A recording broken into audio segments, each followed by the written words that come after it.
tulid täna meie meeskonna 18-ndana esimesse vahetusse, kuidas oma tänast sõitu hindad? Kehva, üldiselt, et ei olnud enestunnet head, ei olnud suuska ka nii, nagu oli Anterselus, et seal oli suusk nii hea, et andis nagu sõita asjadega. Aga täna nagu ei suusa taha kindlasti ja palju ei ka mehe taha. See esimene ring oli ikka, ütleme, kõik sõidavad küll koos, aga seal ikkagi energiakulu on väga erinev kõigil.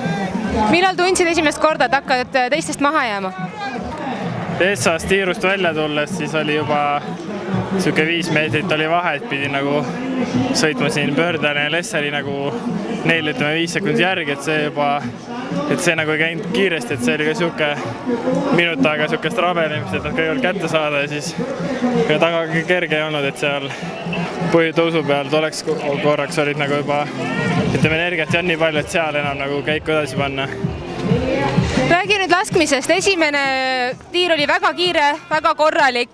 Teises võtsid 2 varupadrunit. Kas väsimuse taha või mis seal oli? Ei, varupadrunit väsimuse pärast ei võtnud, võtsin selle pärast, et mööda läks 4. lask. Aga see mööda läks küll, jah. Ei olnud enam nii palju nagu seda kontrolli, et nii ja naa, et kes teab, et oleks võib-olla värskemad, eks samamoodi oleks võinud selle mööda lasta, et kahju on muidugi taaskord täpselt nii nagu Anterselvas püsti 2 varu ja esimese varuga nagu maha ei saa märki. Kui nüüd vaatad kogu MM-ile, kuidas sul see vorm liikunud on?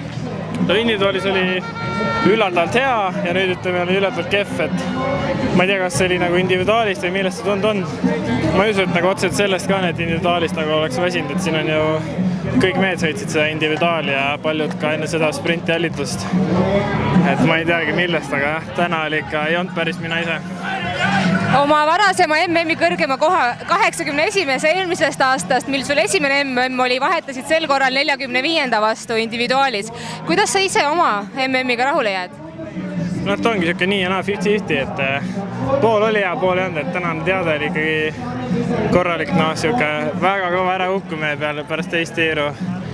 Individuaal oli üllatavalt hea ja siis ütleme, see segateade oli ka pigem hea, et eelmise aasta individuaaliga ei tahakski selle aasta oma väga võrrelda, et seal oli ikkagi all igasugust arvestust minu kohtagi, et igatepidi oli vaja see eelmise aasta koht üle sõita.